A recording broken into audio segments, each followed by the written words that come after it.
Avant les engins qui sèmeront la terreur durant la Première Guerre mondiale et les luxueux géants qui relieront les continents durant l'entre-deux-guerres, il y eut une première machine. Fragile, instable, imparfaite, mais révolutionnaire, le LZ-1. Et avec lui débute la brève mais légendaire épopée des dirigeables Zeppelin.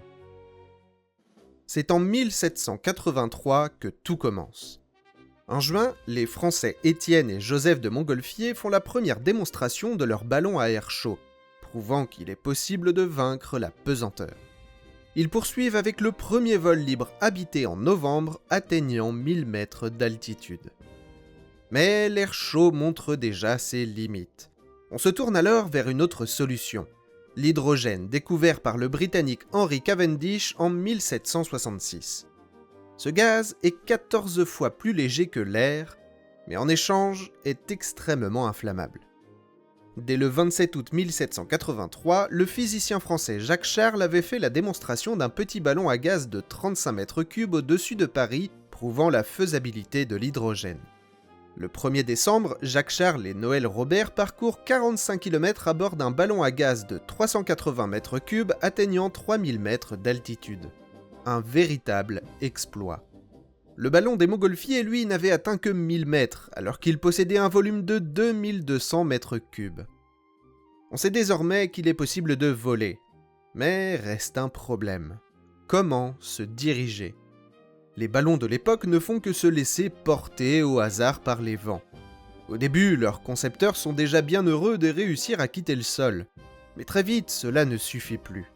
Une véritable course s'engage alors à qui parviendra le premier à dompter les éléments. L'aéronaute français Jean-Pierre Blanchard, qui deviendra le premier à traverser la Manche en ballon en 1785, écrit dès 1783.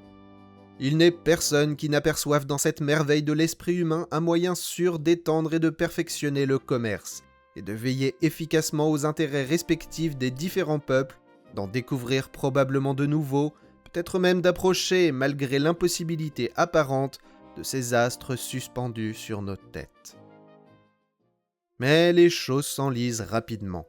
Après des débuts impressionnants et de grands espoirs, personne ne parvient à concevoir un ballon réellement dirigeable. Puis vient la Révolution française et on a alors d'autres choses à penser. L'armée française utilise bien des ballons captifs pour observer le champ de bataille avec une certaine efficacité, notamment lors de la bataille de Fleurus en 1794. Une première dans l'histoire militaire. Mais pourtant, elle juge que cette technologie n'a pas d'avenir. Durant les années 1850, on finit par comprendre qu'il faut modifier la forme du ballon pour le rendre plus aérodynamique, ce qui donnera la silhouette fuselée typique des dirigeables. Les inventeurs de cette époque peuvent également compter sur une invention majeure apparue en 1820, le moteur à vapeur. C'est Henri Giffard qui, en septembre 1852, est le premier à faire voler un dirigeable propulsé par un moteur à vapeur. Malgré un vent violent, son engin de 44 mètres de long, contenant 2500 mètres cubes de gaz propulsé par un moteur de seulement 3 chevaux, parvient à parcourir 28 km montant à une altitude de 1800 mètres, bien qu'à seulement 7 km/h. Mais une tentative avec un autre dirigeable échoue en 1855 et Giffard retourne au ballon classique.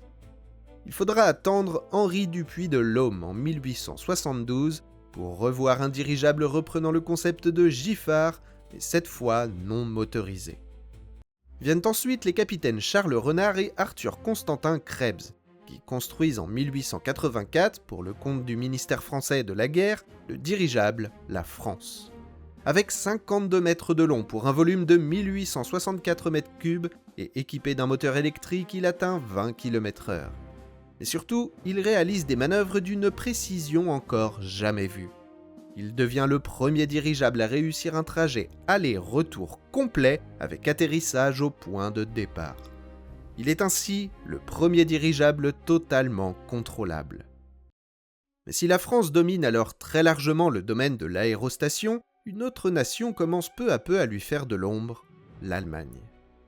C'est Gottlieb Daimler qui permet aux Allemands de prendre un avantage déterminant. Il parvient en effet à mettre au point un moteur à combustion à la fois léger, puissant et endurant. ce qui permettra à l'Allemagne de s'imposer dans le domaine des dirigeables en moins d'une décennie. Le premier à installer un moteur à essence sur un dirigeable est Friedrich Wolfert. En août 1888, son dirigeable effectue un vol aller-retour de 10 km. Puis, en mai 1896, il atteint 1940 mètres d'altitude, alors un record pour un dirigeable. Mais en juin 1897, son appareil prend feu et s'écrase, tuant Wolfert et son mécanicien. Cette même année, c'est l'Austro-Hongrois David Schwarz qui semble destiné à marquer l'histoire, avec son dirigeable révolutionnaire à enveloppe rigide entièrement en aluminium. Soutenu par l'empereur et l'état-major allemand, il est déjà assuré d'une commande de 20 exemplaires si son appareil se révèle concluant. Mais il est terrassé par une terrible crise cardiaque quelques mois avant le premier vol. Son associé, l'industriel allemand Karl Berg, ainsi que sa veuve tentent bien de poursuivre son œuvre. Malheureusement, le destin s'acharne. Le dirigeable est détruit lors de son premier essai. C'est ainsi un autre homme, que l'on accusera d'ailleurs un temps d'avoir volé l'idée de Schwarz, qui va inscrire son nom dans l'histoire. Le comte Ferdinand Adolf Heinrich August von Zeppelin. Zeppelin approche alors de la soixantaine et a déjà une vie bien remplie derrière lui. En 1853, à 15 ans, il entre à l'école polytechnique de Stuttgart, où il se prend de passion pour l'ingénierie. Mais 2 ans plus tard, suivant la tradition familiale, il rejoint l'armée. Il sort de l'école de guerre en 1857 avec le grade de lieutenant. Sa carrière militaire sera intense. En 1865, il est nommé aide-de-camp du roi de Wurtemberg. Il s'illustre en 1870 durant la guerre franco-prussienne par une folle chevauchée de reconnaissance 40 km derrière les lignes en Alsace. En 1873, il devient major, en 1879, lieutenant-colonel. En 1884, colonel, en 1888, major général. Et finalement, en 1890, il atteint le grade de lieutenant général, l'un des plus hauts grades militaires. Et cette même année, il décide de quitter le service actif. Il a alors 52 ans et peut enfin se lancer corps et âme dans le projet qui le travaille depuis bien longtemps. Trouver une solution au problème de la navigation aérienne. Bien des années plus tôt, en 1863, Zeppelin avait été envoyé aux États-Unis, alors en pleine guerre de sécession, pour étudier les stratégies d'une guerre moderne auprès de l'armée nordiste. C'est là qu'il a l'occasion de monter à bord d'un ballon d'observation captif, utilisé par l'Union pour la reconnaissance. Il trouve l'idée particulièrement intéressante. Puis, lors du siège de Paris, durant la guerre franco-prussienne, il observe avec beaucoup d'intérêt l'armée française libérer des ballons d'observation captifs pour communiquer avec l'extérieur de la ville. Mais l'événement déclencheur ne sera pas l'un de ces événements historiques. Début 1874, Zeppelin assiste à une conférence du général Heinrich von Stephan, portant sur la poste à l'air des ballons. Pour Stephan, les montgolfières françaises utilisées lors du siège de Paris ont ouvert une voie d'avenir. Bientôt, on pourrait envoyer rapidement du courrier à travers tout l'empire allemand grâce aux ballons. C'est une révélation pour Zeppelin. Rapidement, son ambition est de construire un véritable paquebot du ciel, capable de transporter des dizaines de passagers et des marchandises sur de longues distances en toute sécurité. Dès les années suivantes, ses carnets de notes annoncent déjà les engins qui feront sa renommée. Mais dans l'immédiat, un problème demeure insoluble. Il n'existe encore aucun moteur pour donner vie à ses idées. Il est également évident qu'une entreprise aussi complexe et coûteuse est impossible pour un seul homme. Ce n'est donc qu'après son départ du service actif en 1890 que les choses commencent réellement. Zeppelin se met immédiatement à tisser des relations dans l'industrie et la finance. Son charisme et sa détermination lui permettent peu à peu de rassembler une équipe compétente, avec pour objectif de faire voler son premier prototype avant la fin du siècle. En 1892, il recrute l'ingénieur Theodor Kober, qui avait auparavant travaillé dans la fabrication de ballons afin de concevoir les plans de son premier dirigeable. En 1895, il se lie d'amitié avec le motoriste Gottlieb Daimler, pionnier du moteur à combustion interne. Et à la fin des années 1890, il se rapproche de l'industriel Carl Berg. Berg fait partie des premiers à comprendre les avantages de l'aluminium et est un précurseur de cette industrie. Comme on l'a vu un peu plus tôt, c'est déjà lui qui avait fourni les éléments en aluminium pour les dirigeables de Schwarz. Enfin, il y a Ludwig Dürr, embauché par Zeppelin en 1899. S'il participe à la conception du LZ-1, celui-ci reste principalement l'œuvre de Kober. Mais c'est Dürr qui concevra tous les Zeppelins suivants. Mais si du point de vue humain et technique les choses avancent, du point de vue financier c'est une autre histoire. Zeppelin pense d'abord à ceux qui pourraient être les plus intéressés par ses travaux, les militaires. Si son objectif est bien de créer une société de transport civil, le soutien financier de l'armée est presque vital pour un projet aussi coûteux, au potentiel commercial alors très incertain. Dès 1891, Zeppelin écrit au roi de Wurtemberg, son soutien de longue date, pour lui demander d'intervenir en sa faveur auprès de l'état-major prussien. Il faudra 2 ans pour que l'état-major se décide à étudier sa proposition, pour finalement refuser de soutenir le projet. La seule solution est alors de créer une société par action. En 1896, Zeppelin lève près de 400 000 marks, soit environ 3 millions d'euros actuels.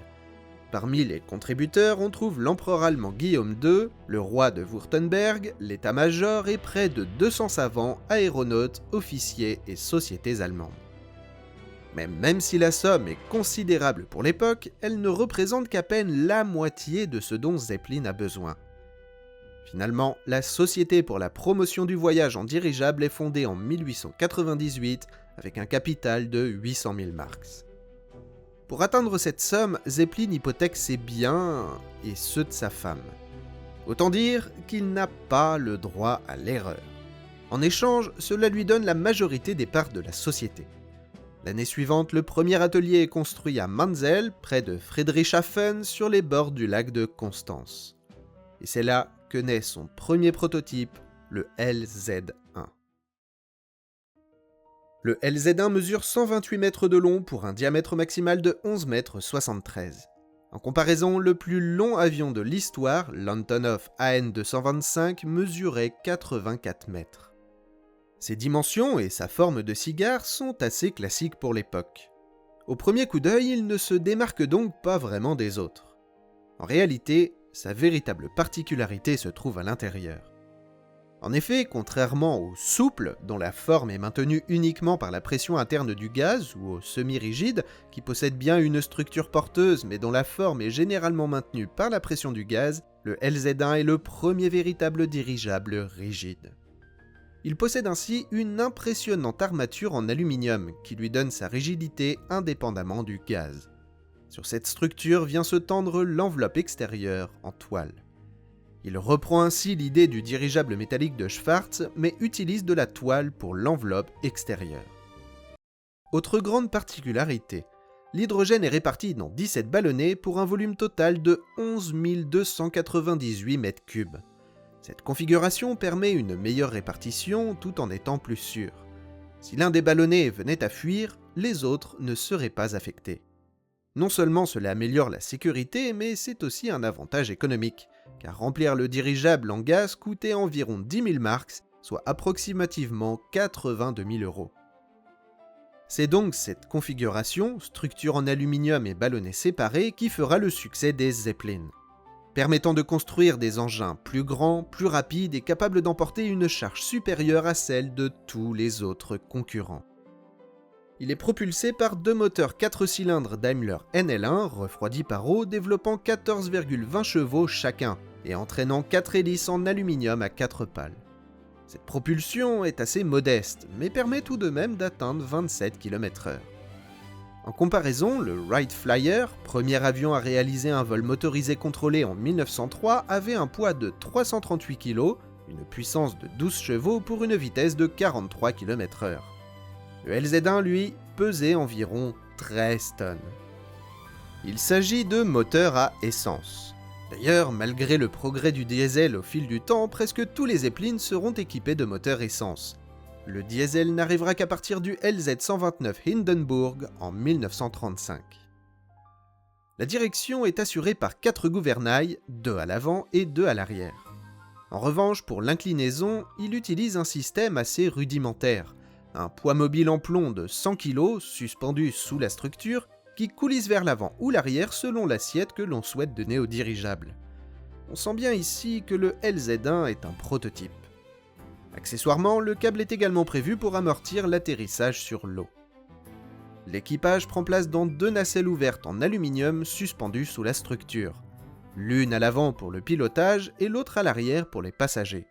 Elles sont reliées par une passerelle très étroite et la communication se fait au moyen de cloches et d'un câble permettant de transmettre des messages écrits. La construction du LZ1 débute le 17 juin 1898 sur les bords du lac Constance. Pour pouvoir le sortir et le rentrer, quelle que soit l'orientation du vent, il est assemblé sur un radeau autour duquel est construit un hangar monté sur ponton que l'on peut remorquer sur le lac afin de l'orienter selon les besoins. Le LZ1 est terminé le 27 janvier 1900 et son premier vol d'essai a lieu le 2 juillet. Le comte Zeppelin n'a alors pas le droit à l'erreur. Il a misé sur ce vol sa réputation, sa fortune et celle de ses proches. Pour assister à l'événement, plus de 10 000 personnes, paysans, bourgeois, officiers, ministres, se sont rassemblés sur les rives du lac et à bord de toutes les embarcations possibles. Une fois le ponton suffisamment éloigné du hangar flottant, le LZ1 est enfin relâché. Le suspense est à son comble dans la foule. Tiendra-t-il en l'air? Pourra-t-on le manœuvrer? Soudain, la proue se met à pointer dangereusement vers le haut. Les hommes à la poupe ont lâché les cordages quelques secondes trop tard. Heureusement, le poids mobile permet de rétablir rapidement la situation et Zeppelin ordonne de lancer les moteurs. C'est alors, sous les acclamations de la foule, que le géant s'élève majestueusement dans le soleil couchant. Il atteint sans difficulté 400 mètres d'altitude et, parfaitement équilibré, manœuvre sans problème. Puis soudain, une corde de gouvernail se prend dans un filin, rendant les mouvements saccadés. Malgré cet incident, Zeppelin est satisfait et ordonne l'atterrissage. Le dirigeable se pose alors en douceur sur le lac. En une vingtaine de minutes, le LZ1 a parcouru 3700 mètres et atteint une vitesse maximale de 24 km/h. En comparaison, le meilleur vol des frères Wright en 1903 sera de 260 mètres. L'Allemagne entière salue l'exploit du comte, qui devient une véritable source de fierté nationale. Visiblement, le fou du lac de Constance ne l'était pas complètement. Si le public et la presse nationale sont conquis, les militaires sont bien plus sceptiques. Après quelques modifications, Zeppelin organise un second vol le 17 octobre. Cette fois, le LZ1 atteint 29 km/h. Il se montre parfaitement stable et les manœuvres testées sont accomplies sans difficulté. Mais certains ne manquent pas de faire remarquer qu'il n'a toujours pas accompli une courbe fermée, contrairement à Krebs et Renard en 1884. Quant aux militaires, dont Zeppelin a absolument besoin du soutien financier pour continuer, ils reconnaissent que l'appareil semble fonctionner correctement par beau temps, mais veulent voir comment il se comporte par vent fort. Pour tenter de faire taire les dernières critiques et profiter du coûteux gaz restant, Zeppelin organise un 3e vol le 21 octobre. S'il se déroule parfaitement bien, il n'apporte rien de nouveau. Ainsi, malgré un succès indéniable, à la fin de ces 3 vols, la totalité du budget est épuisée. Zeppelin se retrouve forcé de licencier la quasi-totalité de ses employés et la Société pour la promotion du voyage en dirigeable est dissoute le 24 novembre. Pour rembourser les souscripteurs, le LZ1 et tout le matériel sont vendus à la ferraille sans autre forme de procès. L'histoire du dirigeable Zeppelin semble donc déjà terminée. Mais malgré cette situation désespérée, le vieux comte n'a pas dit son dernier mot. Il peut également compter sur l'aide de l'ingénieur Ludwig Dürr, le seul qui reste avec lui après la dissolution de la société. C'est lui qui, travaillant parfois sans salaire et dans des conditions rudimentaires, met au point les méthodes de fabrication et d'assemblage légères et économiques qui feront la légende des Zeppelin. Tous les Zeppelin construits après le LZ1 seront conçus par Dürr. Mais alors, comment le comte Zeppelin, qui a englouti toute sa fortune dans le LZ1, a-t-il pu remonter la pente? Eh bien, il le doit en grande partie au contexte de l'époque. Au début du XXe siècle, les tensions en Europe sont fortes, et la moindre étincelle pourrait déclencher une guerre. Dès le premier vol du LZ1, l'empereur Guillaume II voit immédiatement le potentiel militaire de l'engin, qui pourrait donner à l'Allemagne un avantage déterminant sur la France et le Royaume-Uni. C'est ainsi que l'administration militaire impériale allemande prend discrètement le contrôle des travaux de Zeppelin. Les ateliers sont transférés à Tempelhof, près de Berlin, et les essais qui s'y dérouleront seront désormais dissimulés au public et aux observateurs étrangers. Ainsi, déjouant les critiques, la détermination du comte Zeppelin et son charisme lui permirent de rallier à lui des collaborateurs compétents, ainsi que l'opinion publique. Comme écrit l'Association des ingénieurs allemands en 1908, l'ingénieur comte Ferdinand von Zeppelin, qui, au seuil de sa vieillesse et avec l'audace héroïque de la jeunesse et de la force de caractère de l'homme accompli, réalise l'ancestral désir de se mouvoir dans les airs comme l'oiseau. Bien qu'il soit loin d'être le plus célèbre, le LZ-1 marque le début de l'aventure des mythiques dirigeables Zeppelin. Des machines qui deviendront des symboles de la grandeur et de la puissance allemande, pour le meilleur comme pour le pire. Merci d'avoir regardé jusqu'ici. Si cette vidéo vous a plu, n'hésitez pas à poursuivre votre visite avec nos autres vidéos sur le même thème. Et pour ne rien manquer, pensez à vous abonner.